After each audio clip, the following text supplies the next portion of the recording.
ओम शांति। अव्यक्त मुरली सीरीज में आज की मुरली है 19 जून 70 की। मुरली का हेडलाइन त्रिमूर्ति लाइट्स का साक्षात्कार। ब्राह्मणों को त्रिमूर्ति शिववंशी कहते हो ना। त्रिमूर्ति बाप के बच्चे स्वयं भी त्रिमूर्ति है, बाप भी त्रिमूर्ति है। जैसे बाप त्रिमूर्ति है वैसे आप भी त्रिमूर्ति हो। 3 प्रकार की लाइट्स साक्षात्कार की आती है, वो मालूम है कौन सी है? जो ब्राह्मणों के 3 प्रकार की लाइट्स साक्षात्कार होते रहते हैं। आप लोगों से लाइट का साक्षात्कार होता मालूम पड़ता है। त्रिमूर्ति वंशी त्रिमूर्ति बच्चों की 3 प्रकार की लाइट्स का साक्षात्कार होता है। वो कौन सी लाइट्स है? एक तो लाइट का साक्षात्कार होता है नैनों से। कहते हैं ना कि नैनों की ज्योति। नैन ऐसे दिखाई पड़ेंगे जैसे नैनों में 2 बड़े बल्ब जल रहे हैं। दूसरी होती है मस्तक की लाइट। तीसरी होती है माथे पर लाइट का क्राउन। अभी यह कोशिश करना है जो तीनों ही लाइट्स का साक्षात्कार हो। कोई भी सामने आए तो उनको यह नयन बल्ब्स दिखाई पड़े, ज्योति ही ज्योति दिखाई दे। जैसे अंधियारे में सच्चे हीरे चमकते हैं ना, जैसे सर्च लाइट होती है, बहुत फोर्स से और अच्छी रीति फैलाते हैं। इस रीति से मस्तक के लाइट का साक्षात्कार होगा। और माथे पर जो लाइट का क्राउन है वो तो समझते हो। ऐसे त्रिमूर्ति लाइट का साक्षात्कार एक एक से होना है। तब कहेंगे यह तो जैसे फरिश्ता है। साकार में नयन, मस्तक और माथे के क्राउन के साक्षात्कार स्पष्ट होंगे।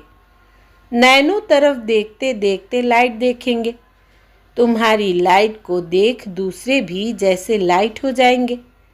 कितनी भी मन सेवा स्थिति में भारीपन हो लेकिन आने से ही हल्का हो जाए, ऐसी स्टेज अब पकड़नी है। क्योंकि आप लोगों को देखकर और सभी भी अपनी स्थिति ऐसी करेंगे। अभी से ही अपना गायन सुनेंगे। द्वापर का गायन कोई बड़ी बात नहीं है, लेकिन ऐसे साक्षात्कार मूर्त और साक्षात मूर्त बनने से अभी का गायन अपना सुनेंगे। आपके आगे आने से लाइट ही लाइट देखने में आए, ऐसे होना है। मधुबन ही लाइट का घर हो जाएगा। यह दिवे आदि देखते भी जैसे कि नहीं देखेंगे। जैसे वतन में लाइट ही लाइट देखने में आती है, वैसे यह स्थूल वतन लाइट का हाउस हो जाएगा। जब आप चैतन्य लाइट हाउस हो जाएंगे तो फिर यह मधुबन भी लाइट हाउस हो जाएगा। अभी यह है लास्ट पढ़ाई की लास्ट सब्जेक्ट। प्रैक्टिकल में थ्योरी का कोर्स समाप्त हुआ। प्रैक्टिकल कोर्स की लास्ट सब्जेक्ट है। इस लास्ट सब्जेक्ट में बहुत फास्ट पुरुषार्थ करना पड़ेगा। इसी स्टेज के लिए ही गायन है। बाप दादा से कब विदाई नहीं होती है, माया से विदाई होती है। बाप दादा से तो मिलन होता है। यह थोड़े समय का मिलन सदा का मिलन करने के निमित्त बन जाता है। बाप के साथ गुण और कर्तव्य मिलना यही मिलन है। यही प्रयत्न सदैव करते रहना है। अच्छा, संकल्पों को ब्रेक लगाने का मुख्य साधन कौन सा है मालूम है? जो भी कार्य करते हो तो करने के पहले सोचकर फिर कार्य शुरू करो। जो कार्य करने जा रहा हूँ वो बाप दादा का कार्य है, मैं निमित्त हूँ। जब कार्य समाप्त करते हो तो जैसे यज्ञ रचा जाता है तो समाप्ति समय आहुति दी जाती है।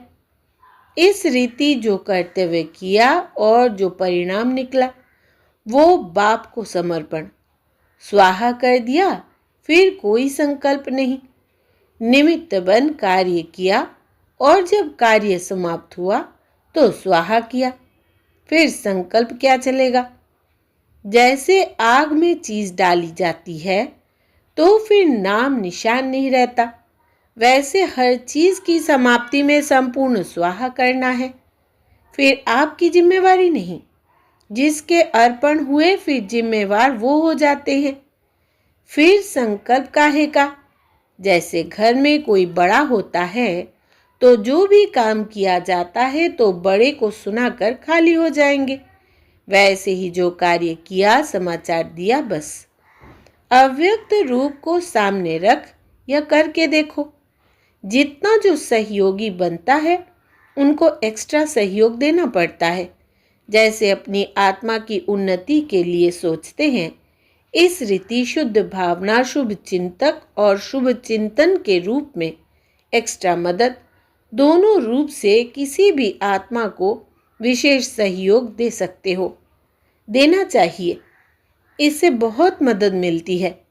जैसे कोई गरीब को अचानक बिगैर मेहनत प्राप्ति हो जाती है, उस रीति जिस भी आत्मा के प्रति एक्स्ट्रा सहयोग दिया जाता है वो आत्मा भी महसूस करती है हमको विशेष मदद मिली है। साकार रूप में भी एक्स्ट्रा कोई आत्मा को सहयोग देने का सबूत करके दिखाना है। उस आत्मा को स्वयं भी अनुभव हुआ, यह सर्विस करके दिखानी है। जितना जितना आप सूक्ष्म होते जाएंगे उतना यह सूक्ष्म सर्विस भी बढ़ती जाएगी। स्थूल के साथ सूक्ष्म का प्रभाव जल्दी पड़ता है और सदाकाल के लिए। बाप दादा भी विशेष सहयोग देते हैं, एक्स्ट्रा मदद का अनुभव होगा, मेहनत कम प्राप्ति अधिक। अच्छा, बाप दादा बच्चों से जितना अविनाशी स्नेह करते हैं उतना बच्चे अविनाशी स्नेह रखते हैं। यह अविनाशी स्नेह यही एक धागा है जो 21 जन्मों के बंधन को जोड़ता है। सो भी अटूट स्नेह, जितना पक्का धागा होता है उतना ही ज्यादा समय चलता है। यह संगम का समय 21 जन्मों को जोड़ता है।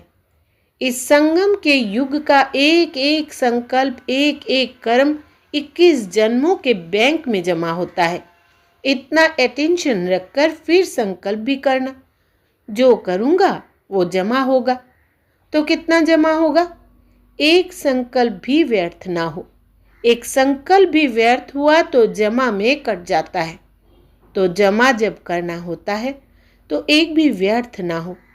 कितना पुरुषार्थ करना है, संकल्प भी व्यर्थ ना जाए। समय तो छोड़ो, अब पुरुषार्थ इस सीमा पर पहुंच रहा है। जैसे पढ़ाई दिन प्रतिदिन ऊंची होती जाती है तो यह भी ऐसे है। बड़े क्लास में पढ़ रहे हो ना? अच्छा, ओम शांति।